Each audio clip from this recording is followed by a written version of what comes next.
Yang pertama-tama itu kan kita bahas tentang apa IP 4, terus ikut Fahmil. Itu sebenarnya kalau jujurannya bilang ya, perjuangannya tuh nggak terlalu kerasa. Cuma kalau yang udah babnya Swiji, exchange, terus bisnis, nah itu apa kerasa banget tuh perjuangannya.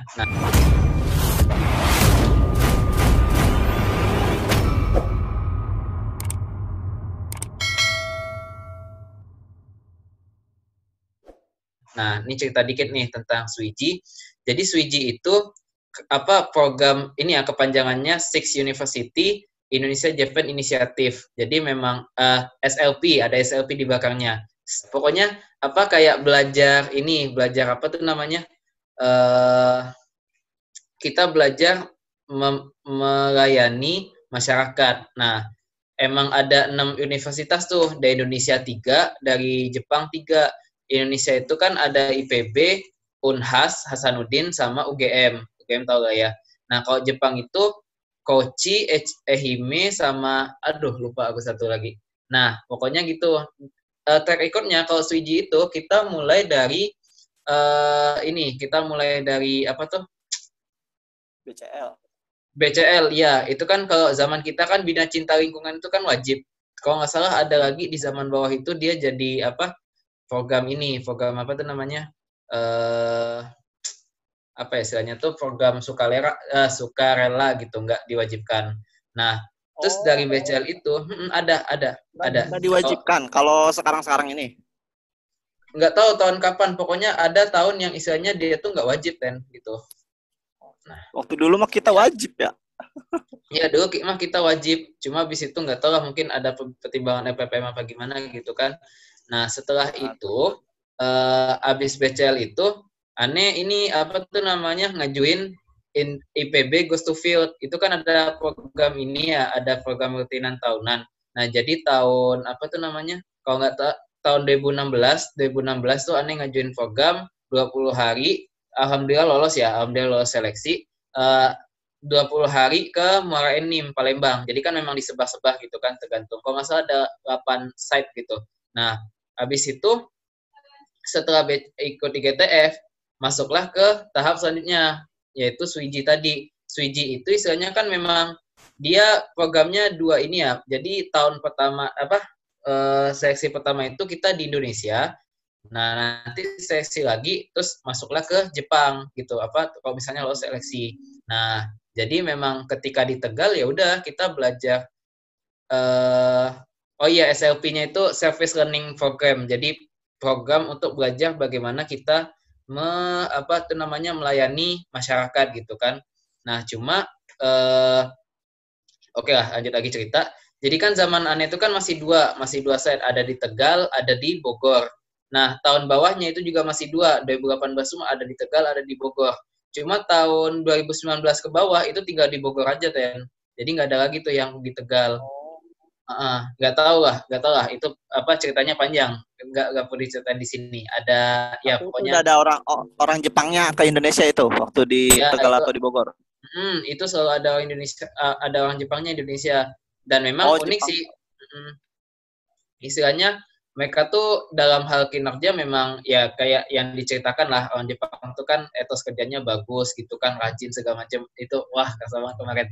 Nah istilahnya ya itu apa perjuangannya paling kalau aneh itu kemarin alhamdulillahnya pertama kan dia ngelihat dari IGTF itu, terus dia juga ngelihat dari ya wawancara lah, nanti kan juga ada wawancara di LPPM itu kan apa yang mau dibawa segala macam. Dan ya udah paling perjuangan satu laginya tuh karena di Tegal otomatis kan praktikum kan ya harus tinggal dong, ditinggal gitu kan selama 2-3 mingguan itu. Akhirnya ya udah apa kalau pelajarannya Vapet itu masih bisa diakalin terkait apa tuh namanya nilai segala macam. Cuma masalahnya semester 6 tuh ada pelajaran dari kedokteran hewan. FKH kan ini strict banget kan. Iya, akhirnya ya udahlah apa IP-nya agak dikit korban tapi worth it lah, nggak terlalu apa tuh namanya, nggak terlalu jauh juga jatuh IP-nya itu. Nah, setelah istilahnya di Tegal apa tuh namanya, nah setelah di Tegal itu kita kan ini sedikit cerita tentang programnya. Jadi programnya itu kita ini apa tuh namanya mencari permasalahan di masyarakat, lalu abis itu baru kita rundingkan solusinya gitu. Ini agak sedikit beda sama IGTF. Kalau IGTF itu kebanyakan dari IPB kita bawa program ke masyarakat. Sama aja kayak KKN kan? Oh ya, itu kan nggak KKN ya? Sorry. Nah, apa tuh namanya? Sorry, lupa. Nah, tahu. Tahu kan? Nah, kalau Swiji ini dia emang kita tuh bukan bawa program, jadi kita tuh murni apa tuh namanya ke masyarakat, terus habis itu kita nyari nih istilahnya program bukan program permasalahan di masyarakat tuh apa sih gitu kan? Terus habis itu potensi yang dikembangkan tuh apa sih gitu, dan itu kan memang harusnya IGTF KKN tuh saya rasa juga daripada kita cuma bawa-bawa program kayak kita duta IPB gitu, nah mending kita ini dulu apa tuh namanya kita apa ya kita inikan dulu, kita apa tuh namanya survei dulu ke masyarakat, ada program apa yang bisa di ini, di potensi apa yang bisa dikembangkan. Nah, ya udah.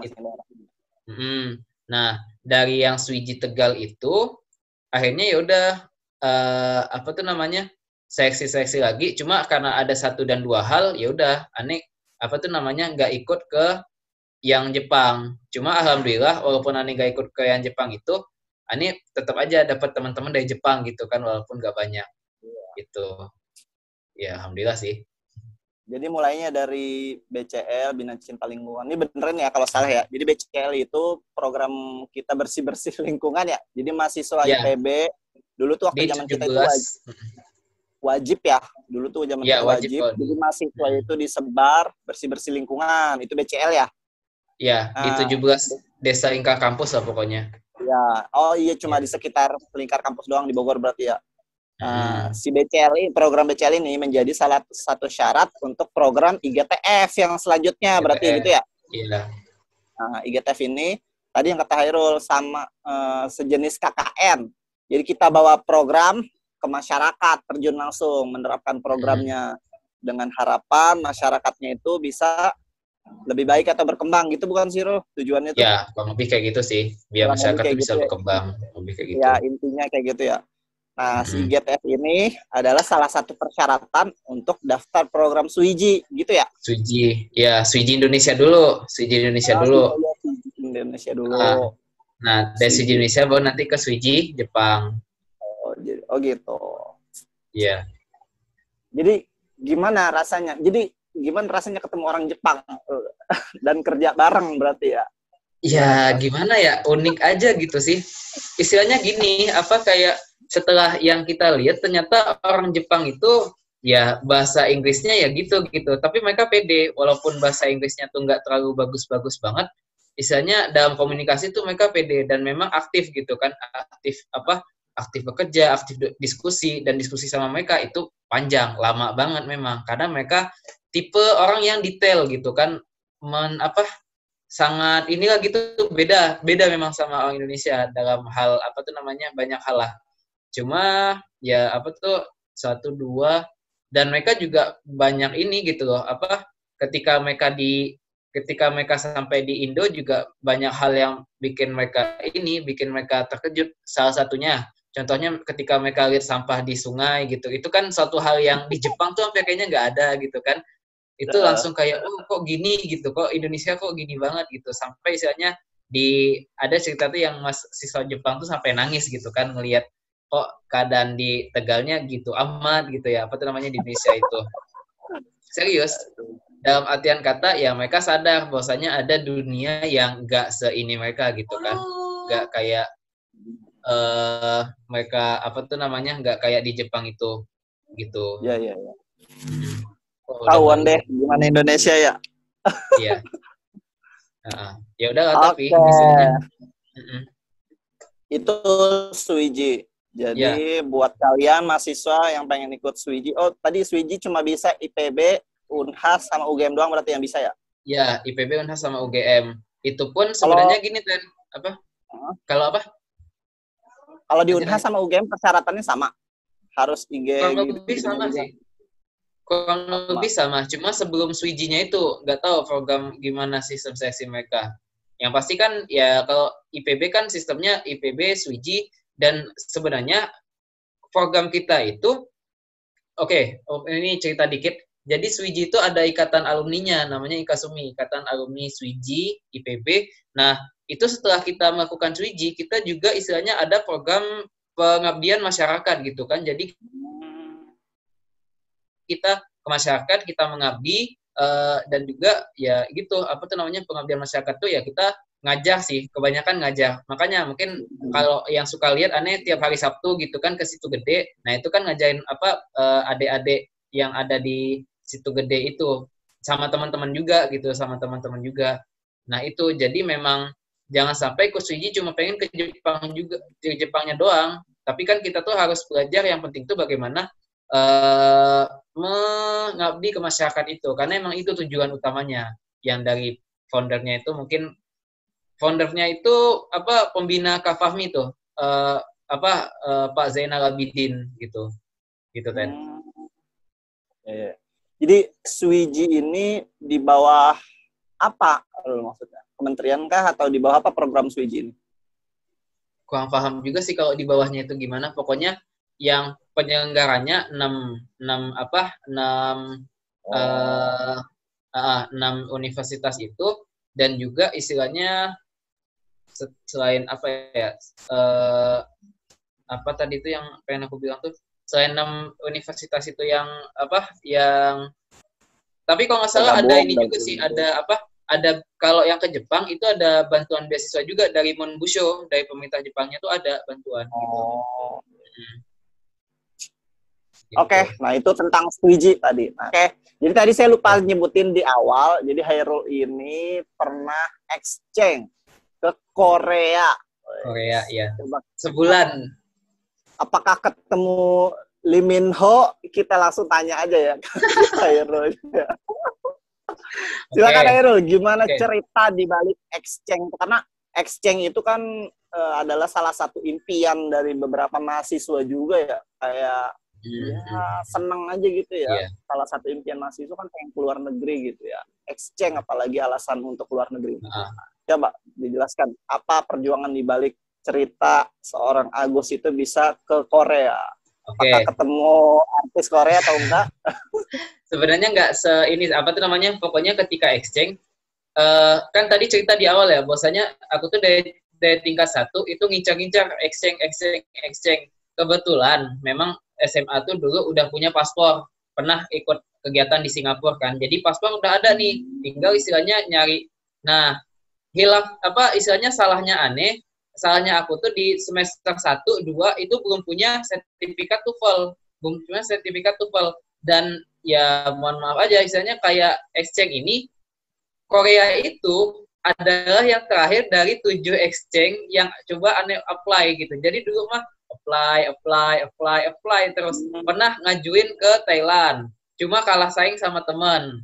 Itu padahal udah dipilih 2, cuma ternyata yang dikirim cuma 1.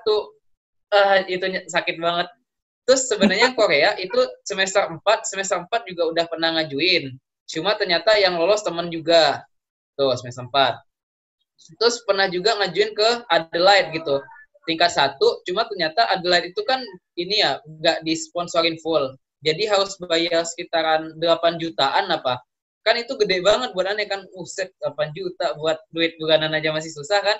Nah, akhirnya dan dulu salahnya sebenarnya gini, untuk ngajuin program keluar, dan kalau misalnya mereka nggak cover full, itu sebenarnya bisa pakai ini sponsor. Jadi kita nyari sponsor yang misalnya siap siap mensponsor kita dengan ada keuntungan yang kita berikan ke mereka, baik ke perusahaan atau kan ada himpunan alumni IPB juga, itu kan bisa dipakai banyak hal lah pokoknya.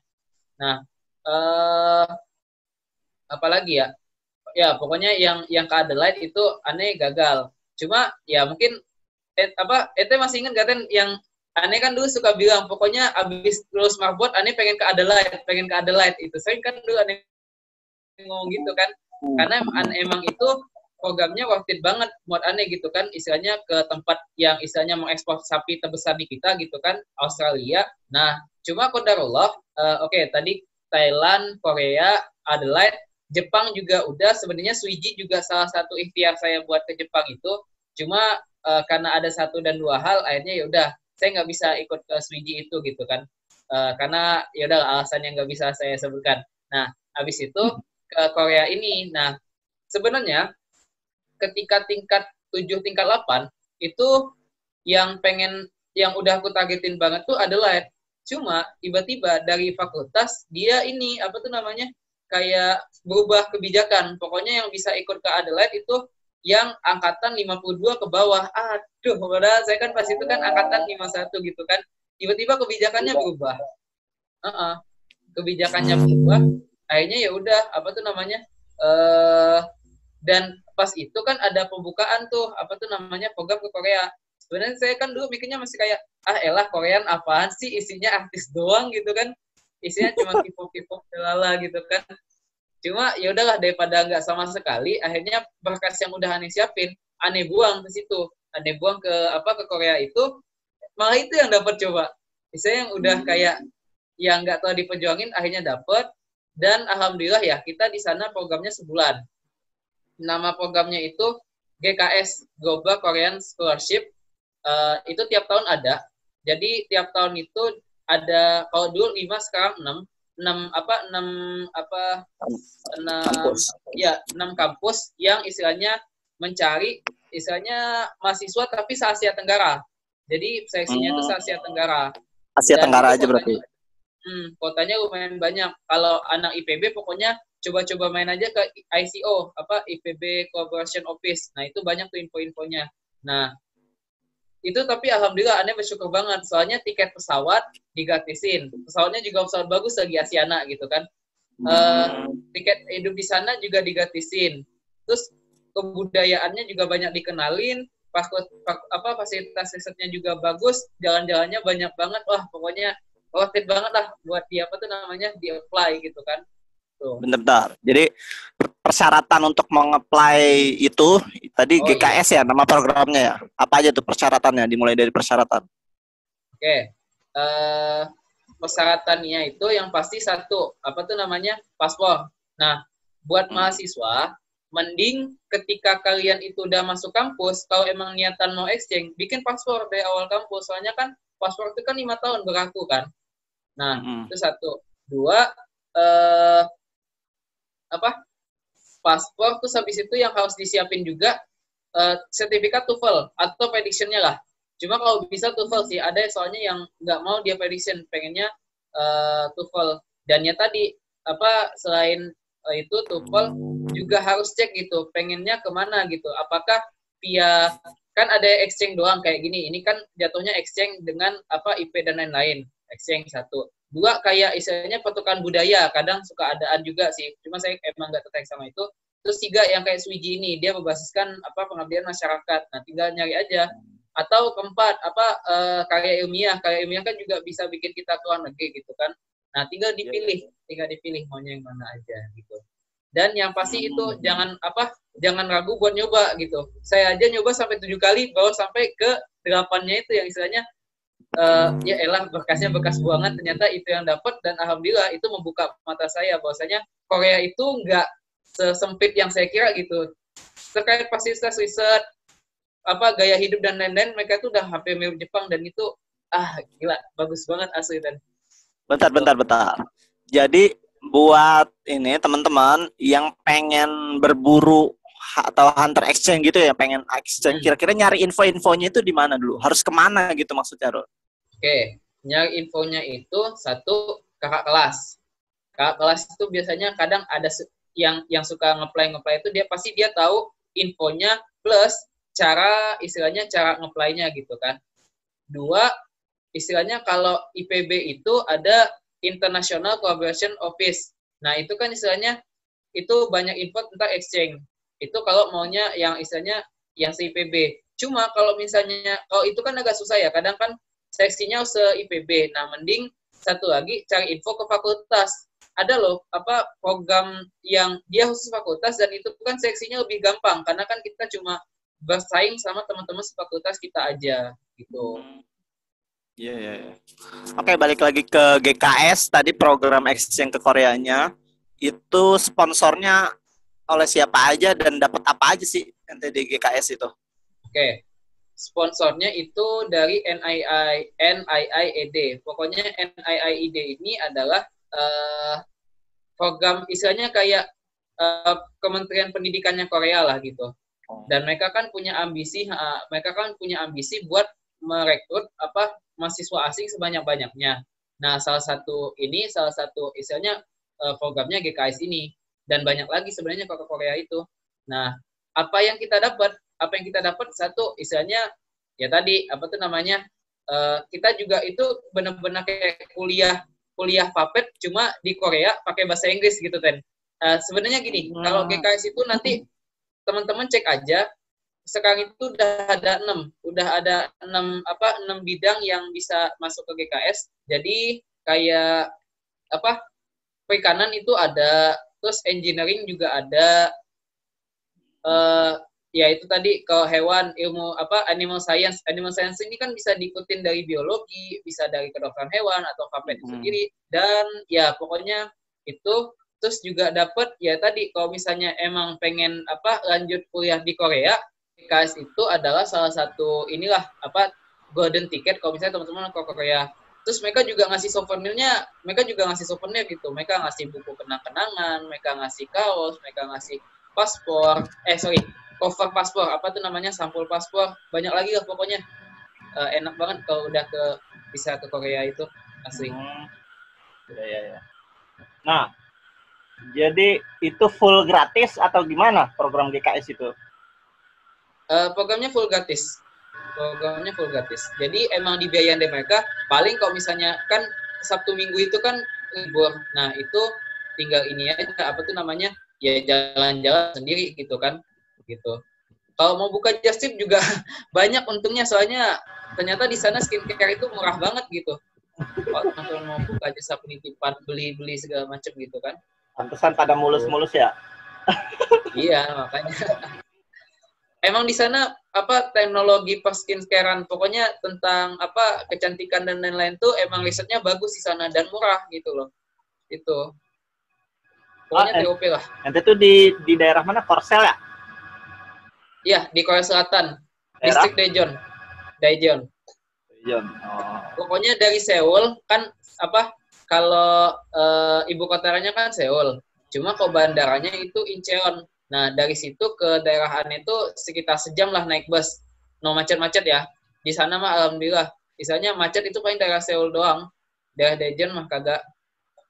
Ada dari mana aja tuh, ketemu orang dari mana aja di sana? Ada dari Malaysia, terus Malaysia, Brunei, Thailand, Vietnam, IPB berapa orang? Dari Indonesia berapa orang? Kalau dari Indonesia ada 10. Di luar ini berarti 9. 4 dari IPB, sisanya dari luar, ada dari UPI, ada dari UGM, ada dari UNS, Unpad 1. Nah, itu tapi harus mahasiswa kan ya, itu mah ya? Ya, itu harus mahasiswa. Kalau misalnya program exchange di luar itu ya paling di himpunan alumni gitu kan. Kalau di Ikatan Sarjana Peternakan itu lumayan banyak sih. Misalnya program-program yang disediakan magang-magang gitu kan. Ya pokoknya aktif-aktif nyari aja lah. Terus ketemu artis Korea nggak di sana? Enggak, pengen jaga mata nih mah. Enggak mau ngurus. Dan ya nah gitu lah pokoknya. Hal apa yang paling ente kagumin di Korea? Yang paling aneh kagumin, satu, istilahnya risetnya mereka bagus dan memang warganya itu punya ambisi gitu kan. Kan mereka dulu sempat dijajah Jepang ya. Nah, punya ambisi untuk mengalahkan Jepang dalam hal teknologi dan lain-lain, dan itu istilahnya membuat sistem negaranya maju, dan istilahnya terkait fasilitas hidup dan lain-lain itu enak banget memang. Advance lah gitu dibandingin Indonesia. Fasilitas labnya bagus gitu kan. Terus juga fasilitas umumnya bagus, dan ya tadi kayak transportasi umum juga enak gitu. Kayak mungkin kan teman-teman tahu ya Tayo ya, yang bus-bus yang itu kan asalnya dari Korea. Nah, itu Tayo itu benar-benar istilahnya di sana kita nyobain bus itu, wah ampun, ngebutnya loh. Asli, saya kayak lancar banget dan memang sangat ini banget gitu loh, dan di sana motor itu ya dikit gitu loh. Banyaknya mobil memang sebagai transportasi utama gitu kan. Banyak hal yang aneh kagum dan ya tadi etos kerja mereka juga sangat aneh kagumi gitu kan. Selain ya parasnya juga ya apa sebenarnya apa yang nggak oplas juga ada dan tetap cakep juga sih.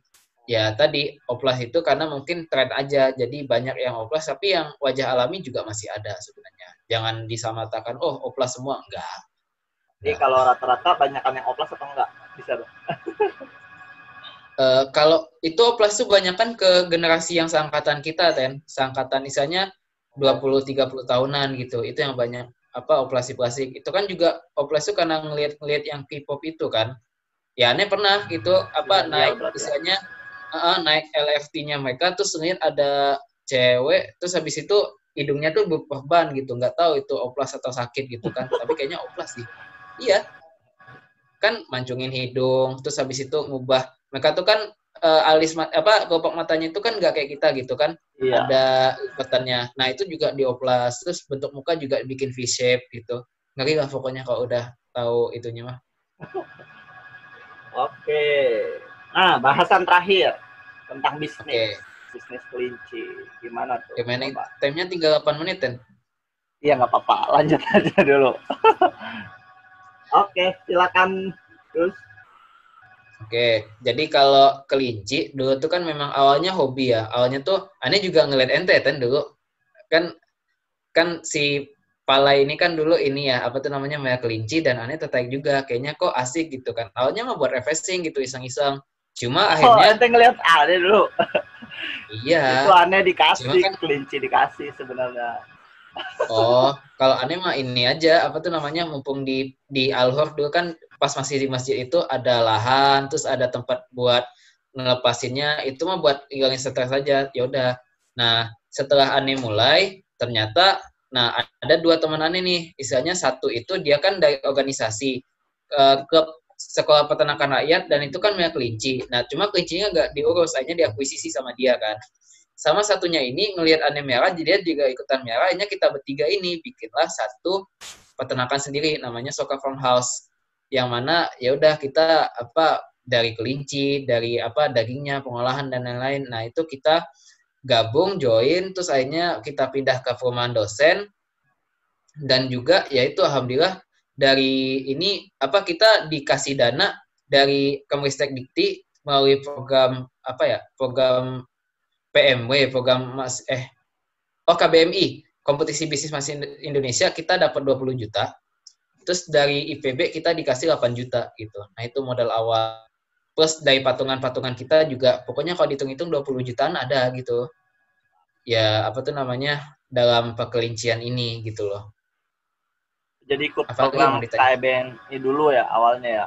Ya, KBMI. Jadi dijelasin coba sedikit KBMI itu apa? Oke. KBMI itu jadi kayak PKM. Kan ada program kreativitas mahasiswa ya.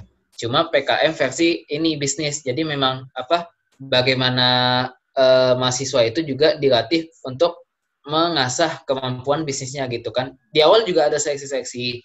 Terus apa yang pasti bisnisnya harus matang gitu kan. Nah, setelah itu dikasih dana, nanti dikasih pembinaan, terus habis itu ya udah kita laporin apa tuh namanya pertanggungjawaban dana yang udah kita dapat gitu. Ngelihat beberapa temennya juga alhamdulillah gitu, abis KBMI bisnisnya masih lanjut gitu loh. Kayak Uno Syariah, terus apa yang masker spirulina itu apa Oceana atau apa gitu, aku lupa gitu. Gitu. Nah, jadi tetap, di kompetisi mahasiswa itu ada banyak ya.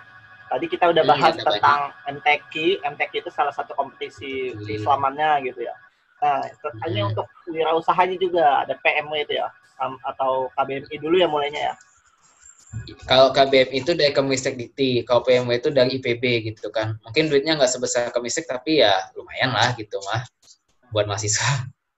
Itu juga ada PKM tadi yang Agus bilang. Nah, saya udah ngundang temen juga nih buat PKM, nanti ada di podcast sininya, boleh lihat aja di atas nih. Ada yang sudah lolos Pimnas nih, sampai Pimnas PKM, ada teman saya. Siapa Ten? Regi Darmawan. Oh, Masya Allah si Regi ya. Iya, dia kan Pimnas dia. Iya, dia Pimnas dulu. Oke, itu obrolan hari ini untuk pet podcast saat ini. Terima kasih Agus Khairullah. Ya. Nah, buat yang mungkin ada closing statement dari Ane ya? Oh iya boleh. Sebentar, Ane dulu ya. Nah, jadi paling, buat ya. Jadi buat teman-teman yang pengen nanya-nanya lebih lanjut tentang tadi kayak BMI ya, perlombaan-perlombaan wirausaha atau tentang Suiji atau tentang exchange atau cara belajar ya supaya dapat IP yang bagus dan yang udah kita bahas semuanya, boleh tanya langsung aja ya ke Agus Khairullah ya. Di IG-nya, di IG-nya @AgusKhairullah, Agus Khairullah, nanti ditulis di deskripsi sama di ini. Ada @AgusKhairullah, DM aja dia ya. Insya Allah balas kan ya. Insya Allah dibalas ya. Jadi kalau DM kalian tidak dibalas sama orang ini, tolong tulis di kolom komentar, nanti saya yang akan hubungin dia supaya dibalas. Iya. Oke, silakan Agus closing statement.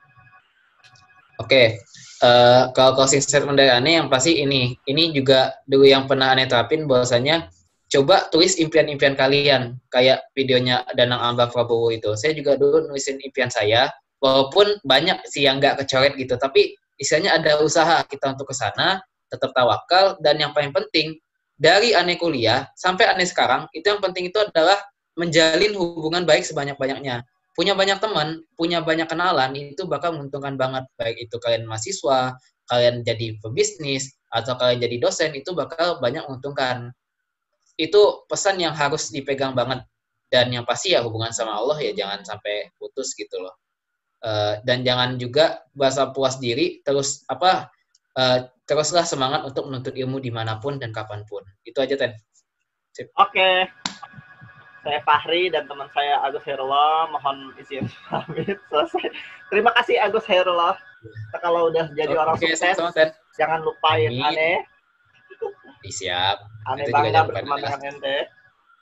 Yo. Oke, terima kasih. Kesempurnaan milik Allah, kekurangan milik saya. Assalamualaikum warahmatullahi wabarakatuh. Waalaikumsalam warahmatullahi wabarakatuh. Dadah guys. Terima kasih sudah menonton, semoga videonya bermanfaat. Jika dirasa video ini dapat membantumu, boleh banget kamu share ke semua sosial mediamu. Siapa tahu dapat membantu orang lain juga. Jangan lupa like, comment, and subscribe. Dadah!